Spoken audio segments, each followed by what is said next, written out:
please email Jess Lujan at jessthebuzz@gmail.com.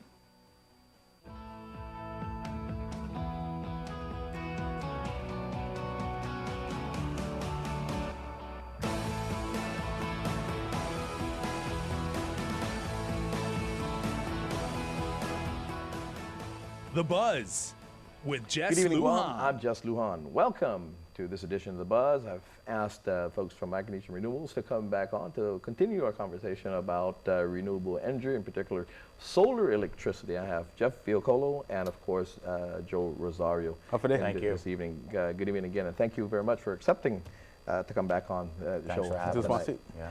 Yeah. You know, last week's show, Joe and Jeff, we talked about, of course, what GPA was talking about, and possibly going out and getting 180 megawatt, I think, power generation for Guam. Not to mention, again, the emergency generation that we're renting right now to the tune of $1 million a month. Now, 180 megawatts of power is not, you know, it's not just $1 million or $2 million. It's a big power plant. Yes. It's hundreds of millions of dollars. Hundreds, yeah, absolutely. Yeah. And I guess by the end of the day, when that is paid for, I mean, to the exact tune, almost to the exact tune, I think 180 megawatts, probably the tune of 750 million. Okay? Maybe more.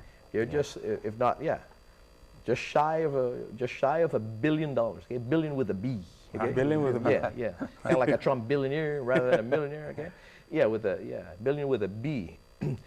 That being said, okay, how many households do we have here in Guam?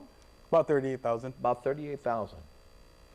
So we build this plant, and if we don't get another 38,000. And those are single-family dwellings. Yes. Single-family dwellings. Okay, single-family dwellings. Okay. So in order for us to be able to afford that, then really to have affordable electricity, okay, Right.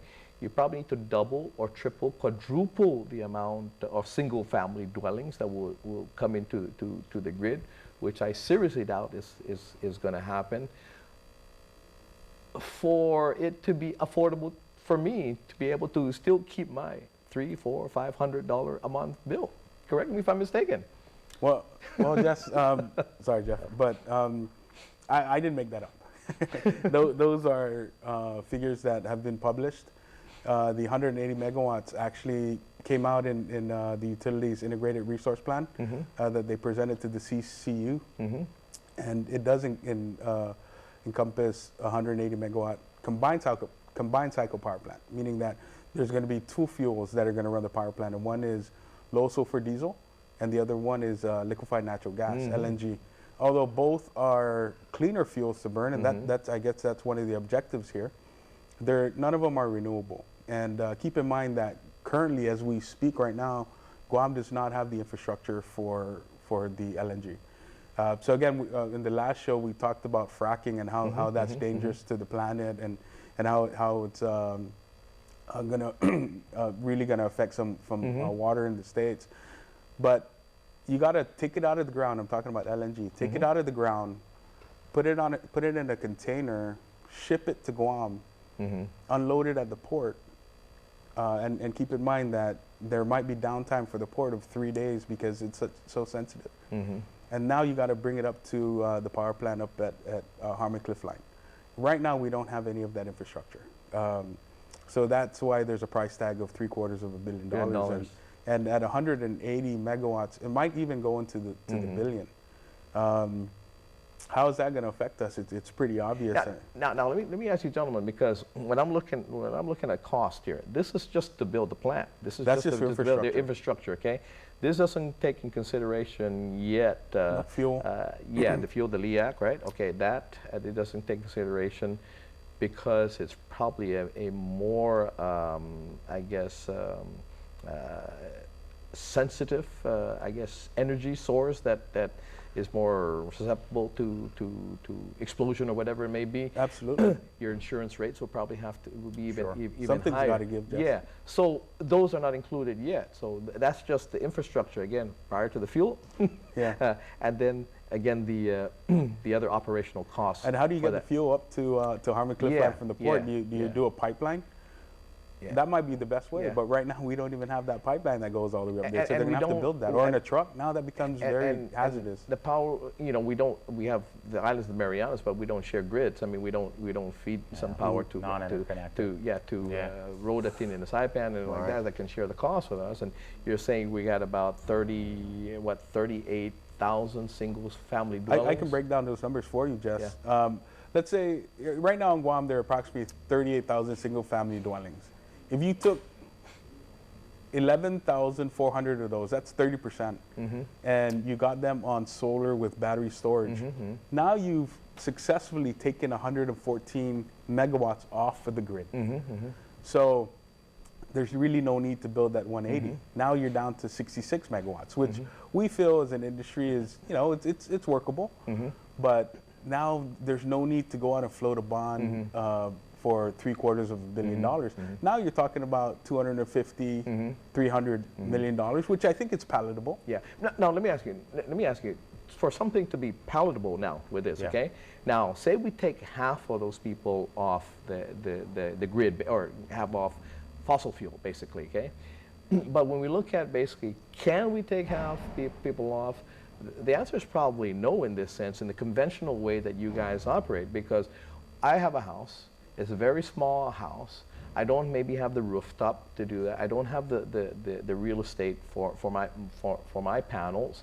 Okay, a lot of our people now here in Guam live in apartments and condominiums correct. and all this. So it's probably not palatable, logical, or even doable to have half of the people off that, as you say.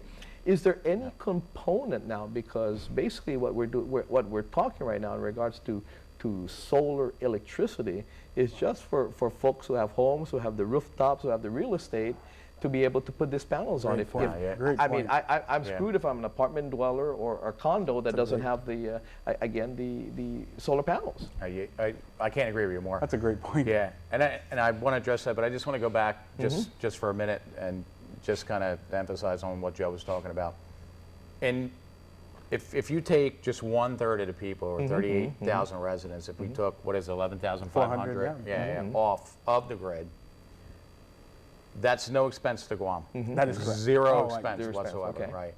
And the other thing is energy storage technology, especially on the residential side, is going so fast now that we need to be so careful that we don't get stuck with a power plant and we're paying for that for the next 30 years when Joe's right, it's going to end up being a stranded asset. So it's going to just be sitting there, and you're right, somebody's got to pay for it. Yeah. You know, and if it's not in, a utility payment, maybe it's in property tax or some other tax, so that's what we really need to be careful of.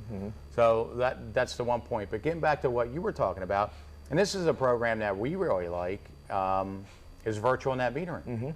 So That's not new. I mean, there are some states that have that. you're right, and it started in California under a community solar program, and it was really meant for apartment dwellers, homeowners associations that wouldn't allow solar energy, people who had roofs that were not suitable for solar energy, shaded areas. So that's a program that we really like. We think it could work here in Guam, where you could actually give those people the benefit of solar energy with not having that energy actually located at that dwelling. Sure. Yeah. And that's what I'm talking about, because again, when we talk about 38,000 single family homes here, how do you get them off that? I mean, not probably all of them, these single family dwellings, not all of them, may not be their homes, okay? They might be renting their homes, right? Renting their homes. Absolutely. That's true too. Okay, their homes may not be conducive to put your solar panels right. up there, and so forth and so on. And again, how do we able to do that? How are you? Because again, what you're doing right now, I mean, what you're offering is you're only offering it to homeowners. To me, when I'm looking like this, Right. I'm going, man, you're discriminating against me.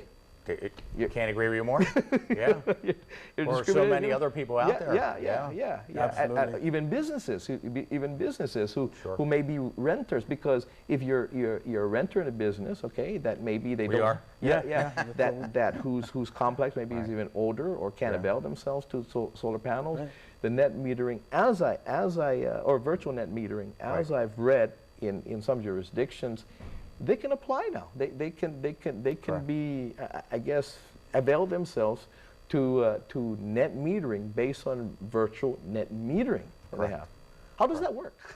Joe, you want to take it? Well, I just like to just take this opportunity Because we talk to say about that. the virtual reality, Right, virtual right. world, man. I'm looking at this, 3D. And this is how the internet is going to help us solve the Okay. energy problem. Okay.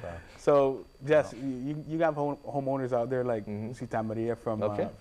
Agate or Okay. from Barragata, she's living in a semi-concrete home.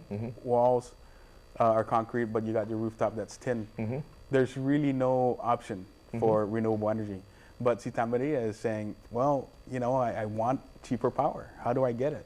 Well, right now, as we speak, we are not able to deliver that because her roof just won't take in those solar panels. But imagine this: if we take a larger solar energy system off-site, so Tamaria's house is here, but we're building a larger solar energy system in a large piece of property.